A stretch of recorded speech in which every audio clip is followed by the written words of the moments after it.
Assalamualaikum warahmatullahi wabarakatuh. Alhamdulillahirrabbilalamin. Wassalatu wassalamu ala asrafil anbiya'i wal mursalin Sayyidina wa maulana Muhammadin wa ala alihi wa sahbihi ajma'in, amma ba'du.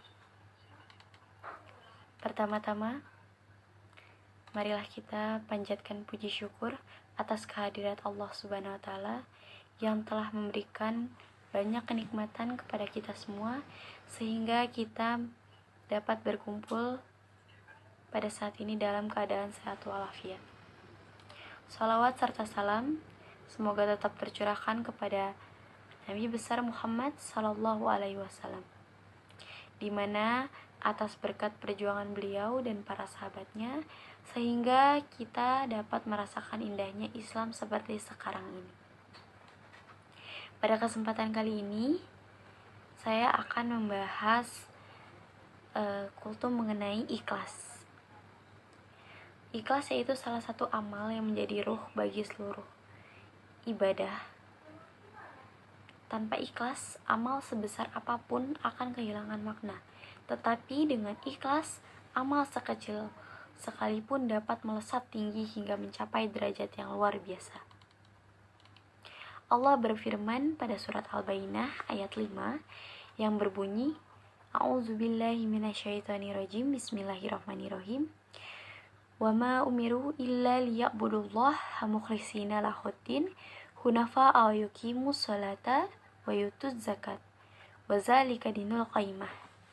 Yang artinya, padahal mereka tidak diperintahkan kecuali untuk menyembah Allah dengan memurnikan ikhlas ketaatan kepadanya dalam menjalankan agama yang lurus dan agar mereka mendirikan sholat serta menunaikan zakat, dan demikian itulah agama yang lurus. Shadaqallahul azim. Ayat ini menjadi penegas bahwa keikhlasan adalah inti dari setiap perintah ibadah.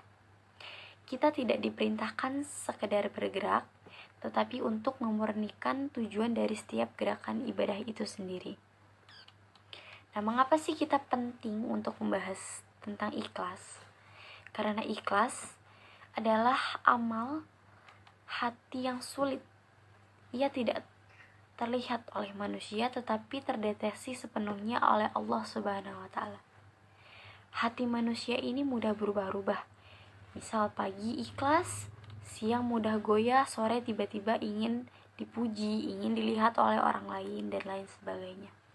Karena itu, ulama berkata, tidak ada yang lebih sulit bagiku untuk aku jaga melebihi niatku. Kita mungkin sering melihat dua orang melakukan hal yang sama, tetapi nilainya di sisi Allah jauh berbeda.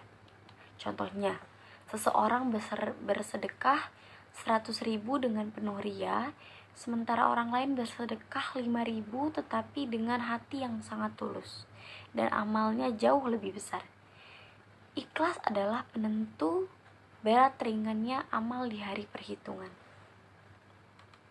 Orang yang ikhlas tidak sibuk menunggu ucapan terima kasih. Ia tidak tersinggung saat kebaikannya tidak dilihat oleh orang lain, tidak diberi pujian oleh orang lain. Karena hatinya tenang. Dia tahu bahwa yang mencatat amal, yang melihat amal kita, kesungguhan kita, yaitu Allah Subhanahu wa taala, bukan manusia. Ia melakukan kebaikan seperti menanamkan benih di tanah subur, yakni bahwa Allah akan memeliharanya. Ketika hati tidak ikhlas, penyakit seperti ria, sombong, dan ujub mudah tumbuh, sehingga penyakit itu dapat merusak amal kita. Dengan ikhlas, kita menjaga hati agar tetap lembut, rendah hati, dan terarah pada ridha Allah Subhanahu wa taala. Adapun tanda-tanda seorang mulai ikhlas dalam amalnya, yaitu tidak bergantung pada pujian manusia, lalu lebih memperhatikan kualitas amal dibanding kesan luar, lalu tidak membandingkan dirinya dengan orang lain karena ia tahu bahwa Allah yang menilai ketulusan kita dalam memberi, dan Allah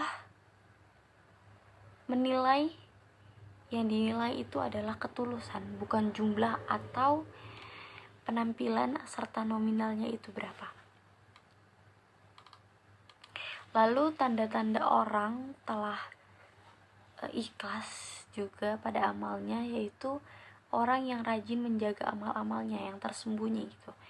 Ia bahagia ketika ada amal yang baik yang hanya ia dan Allah yang tahu. Tidak perlu orang lain tahu, tidak perlu pujian orang lain. Nah, bagaimana kita bisa melatih ikhlas? Yaitu yang pertama, kita bisa perbarui ikhlas secara berkala. Nah, niat itu seperti air, mudah keruh. Karena itu, ia perlu disaring berulang kali setiap hendak beramal. Dudukan pertanyaan pada diri kita sendiri, yaitu untuk siapa aku melakukan ini? Itu tentu untuk Allah, tidak untuk dilihat orang lain, tidak untuk manusia lain, tidak untuk ingin dipuji oleh orang lain, tetapi karena Allah. Lalu kita biasakan melakukan kebaikan itu tidak perlu diumumkan, tidak perlu diumbar-umbar, tidak perlu ria, tidak perlu sombong. Tetap berbuat baik meski tidak ada yang memuji, dan juga berdoa agar diberi keikhlasan. Karena Nabi Muhammad sendiri sering berdoa agar diberi hatinya bersih, maka kita lebih membutuhkan doa tersebut.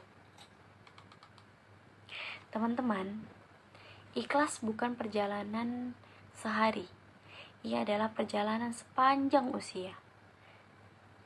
Kita akan terus belajar, jatuh, kemudian bangkit lagi, memperbaiki niat, menyaring hati, dan terus meminta pertolongan Allah. Yang terpenting adalah kita tidak berhenti berusaha. Semoga Allah menjadikan hati kita jernih, menjadikan amal kita tulus, dan menerima setiap langkah kecil yang kita lakukan di jalannya. Mungkin cukup sekian yang bisa saya sampaikan. Billahi fisabilil haq fastabilul khairat. Wassalamualaikum warahmatullahi wabarakatuh.